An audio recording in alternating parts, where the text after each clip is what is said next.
iPhone connected to the wrong Wi-Fi again? Let me show you how to delete saved networks in seconds. Let's get started. First, open your iPhone setting. Tap on Wi-Fi. We'll then tap on Edit option top up, right hand. It's saved Wi-Fi networks on your iPhone.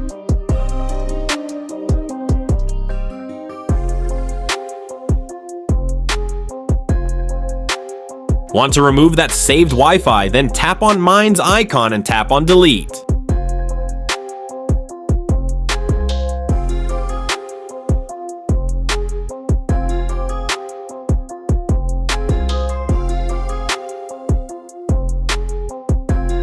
And then tap to Done. To stop auto-joining random Wi-Fi, turn off auto-join for networks you still want saved but not connected automatically.